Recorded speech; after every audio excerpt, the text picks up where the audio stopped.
warahmatullahi wabarakatuh.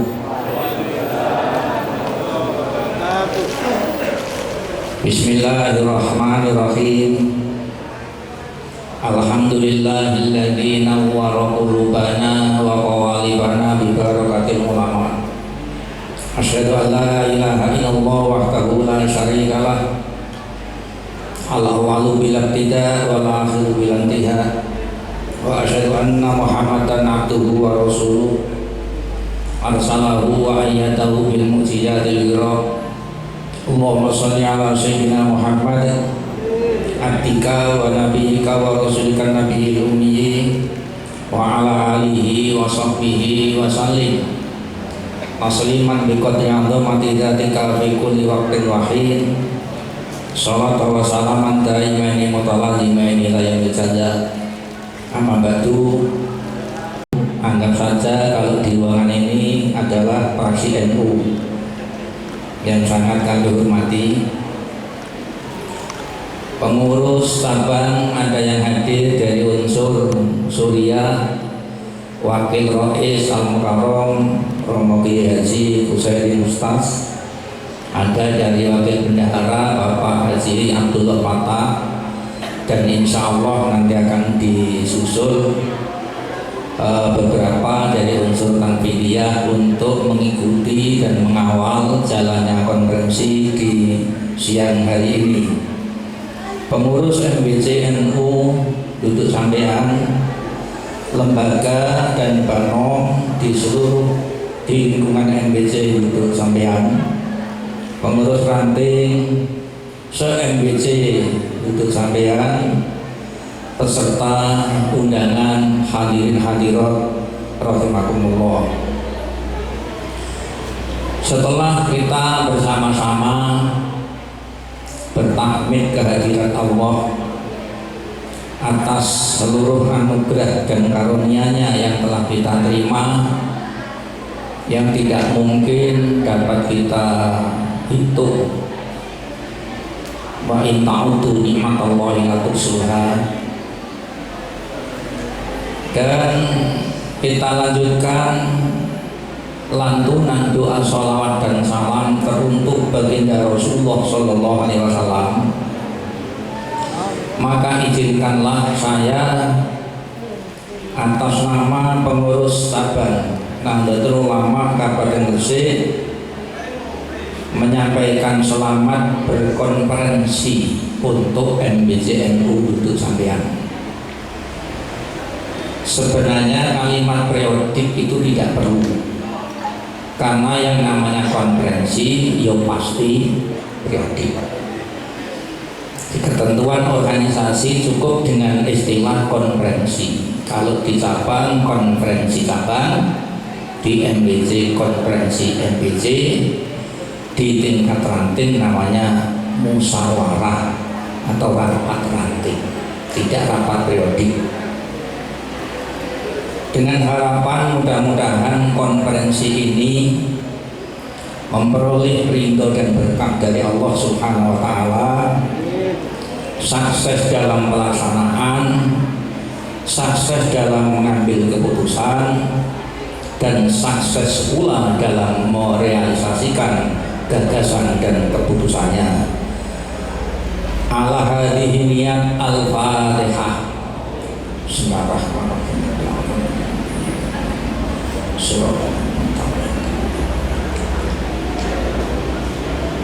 Bapak Ibu hadirin hadirat para masyayikh rahimakumullah.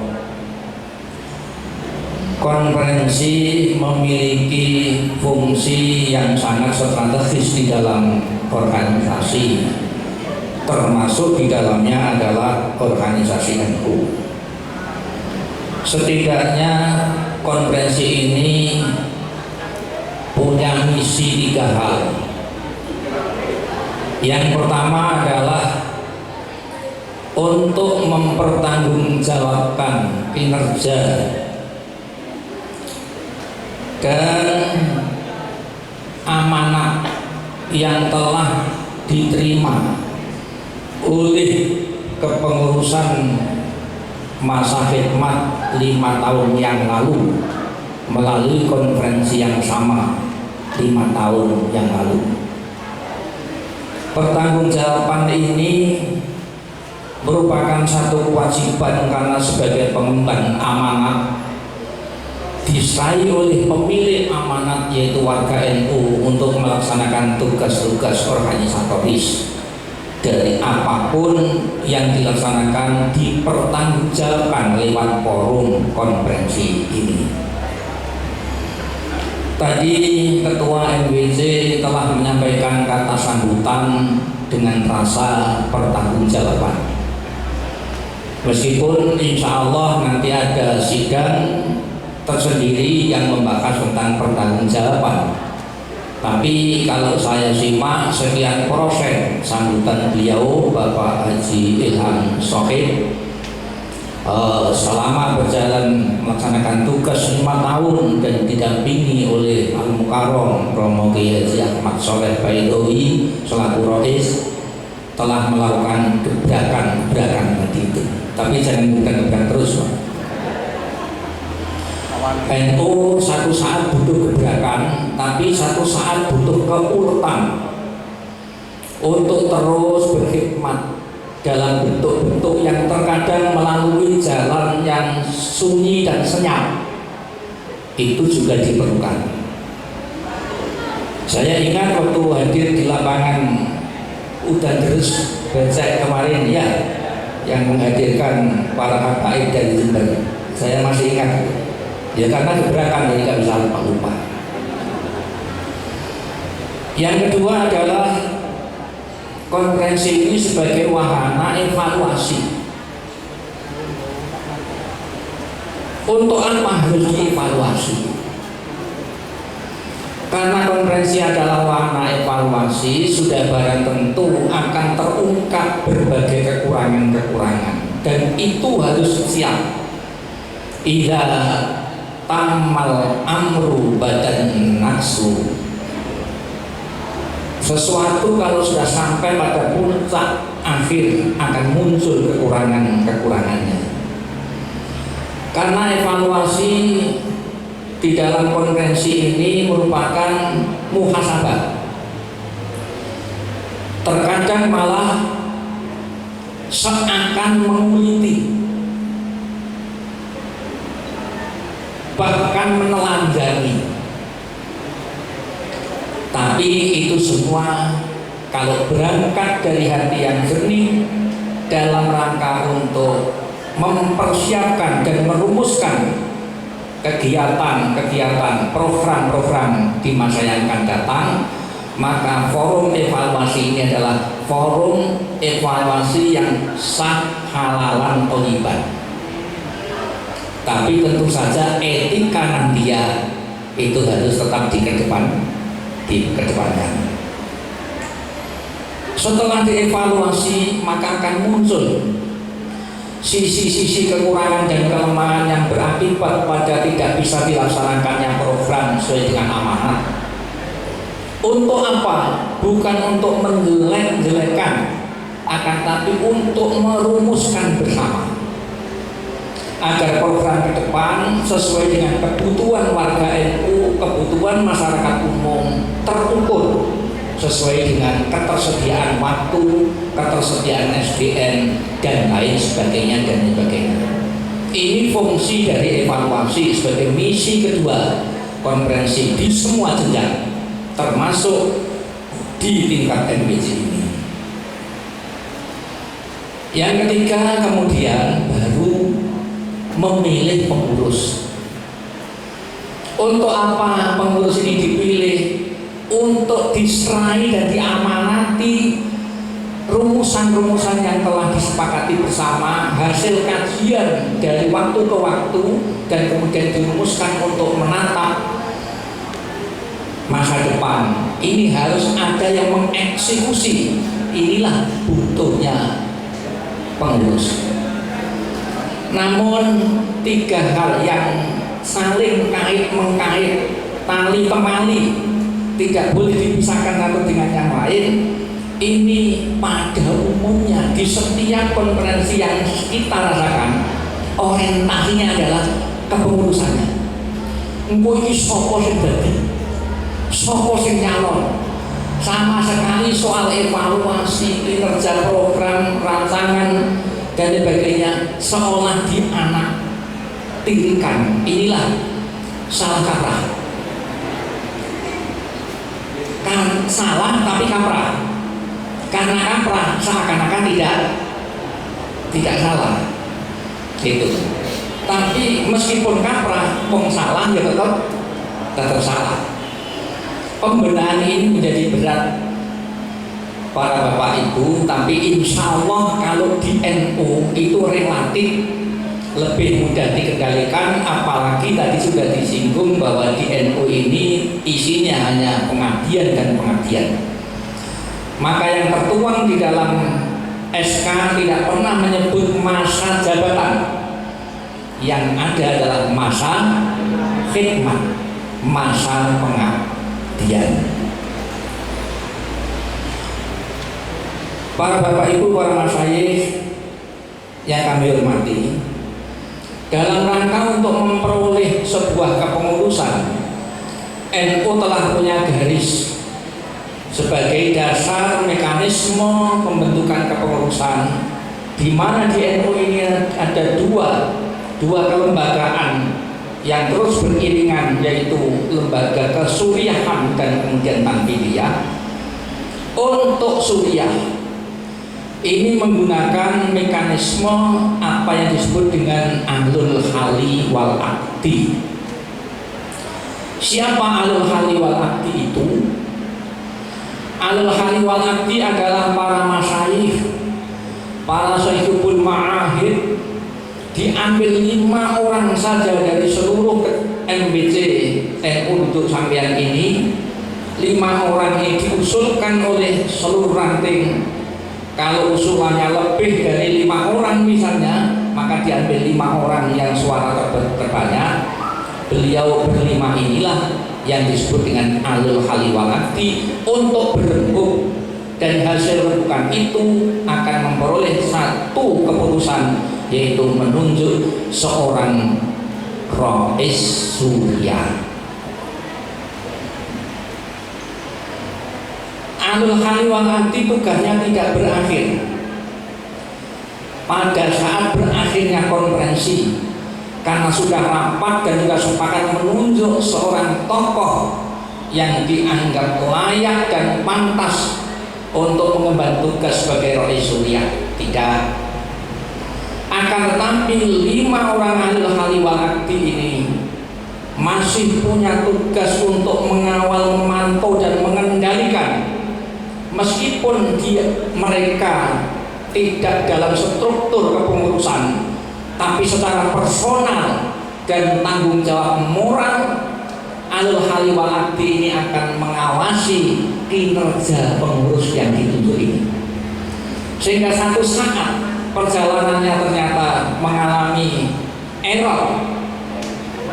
Ahlul hali wal akdi punya uji petik untuk mengingatkan, jenengan ibu Pak Yai dulu tak perjuang, tak musyawarah sebagai rais suriah dengan gini koyo ini pripun.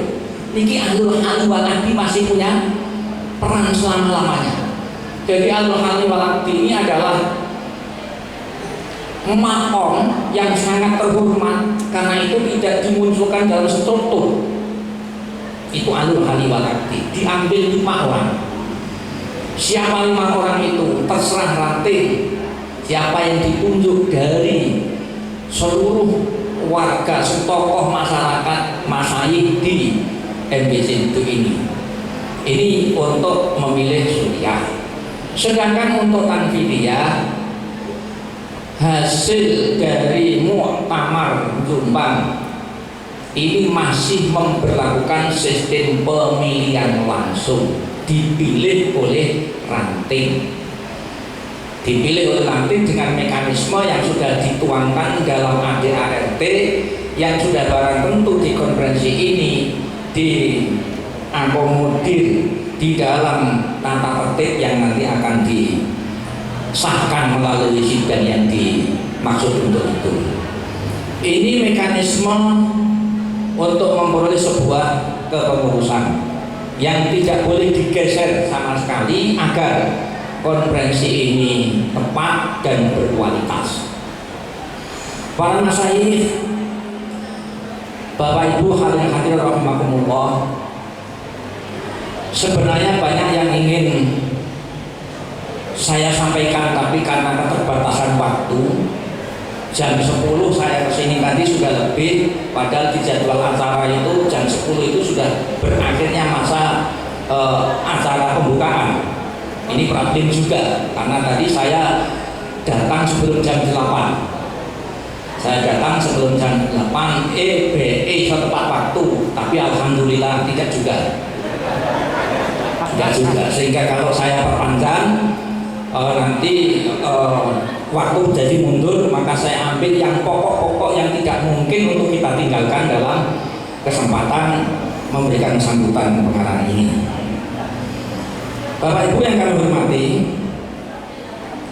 saat ini kita sebagai warga NU, terutama pengurus, harus memiliki kesadaran sesadar-sadarnya tentang posisi NU dalam percaturan kehidupan nasional dan bahkan kehidupan global.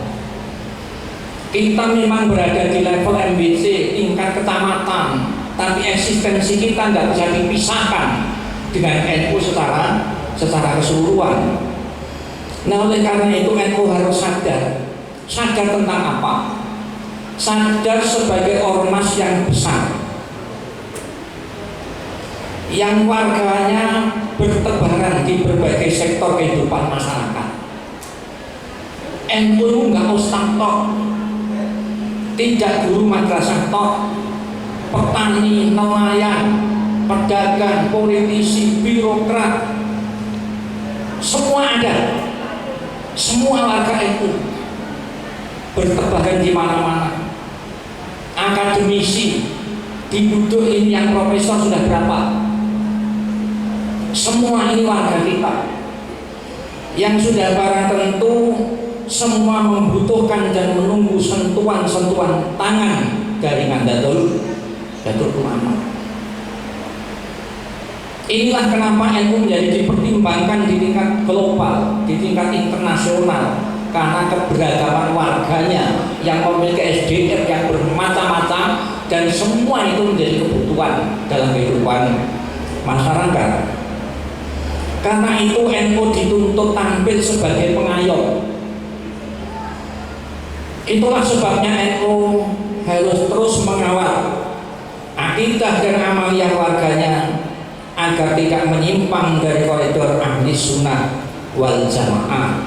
Sebab memang misi didirikannya NU adalah misi keagamaan dan misi kebangsaan.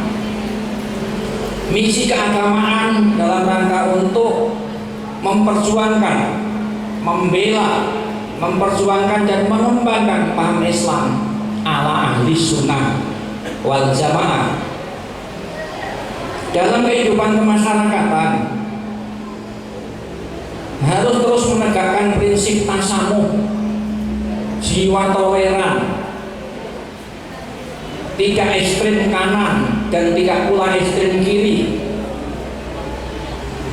tawazun, seimbang antara kebutuhan duniawi dan ukhrawi, seimbang, tawasud, tasawur, saling musyawarah, tanasuh, saling menasehati. Ini harus diterapkan dalam kehidupan kemasyarakatan. Di sisi lain, para Bapak Ibu, NU juga harus tampil ibarat tiang pancang yang menghujam di permukaan bumi ini. Sementara warganya yang beraneka ragam tadi semua menambahkan kehidupannya pada tiang pancang yang kokoh ini. Jangan sampai mereka terlepas dari ikatan organisatoris, ikatan jamiah, akibat karena kurang kita sapa kemudian dia lari mencari panggung yang lain. Itu jangan.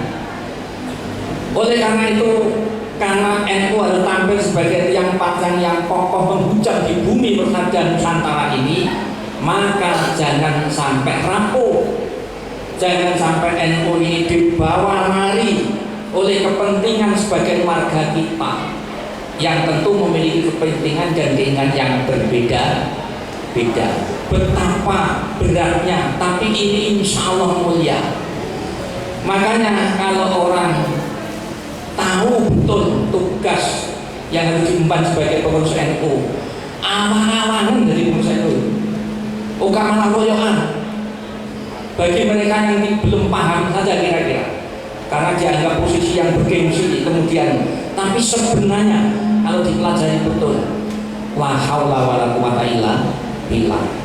Tapi karena ingin meningkatkan diri sebagai perkhidmatan, ya itulah, apapun nanti yang ditunjuk jangan sampai ales,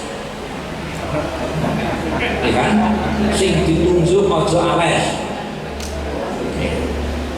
Nek ketepan gak ditunjuk ojo ngambek.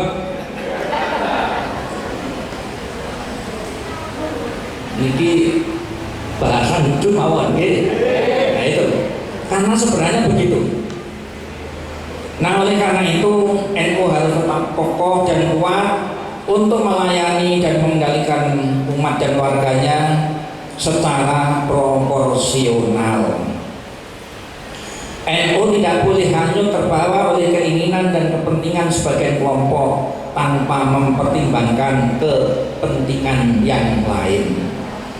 Inilah mungkin satu hal yang perlu saya sampaikan. Maka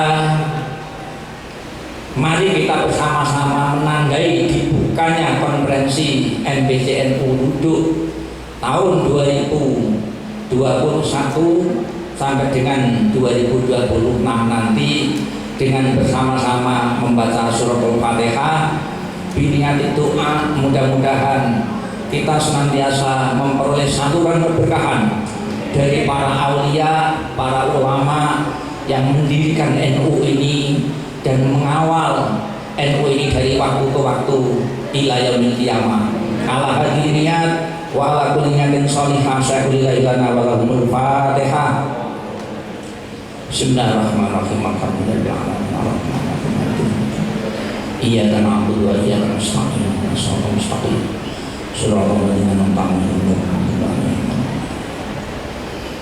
Dengan iringan doa suratul Fatihah, maka konferensi MBC NU Lutut Sampean dengan ini saya nyatakan dibuka dan bisa dimulai.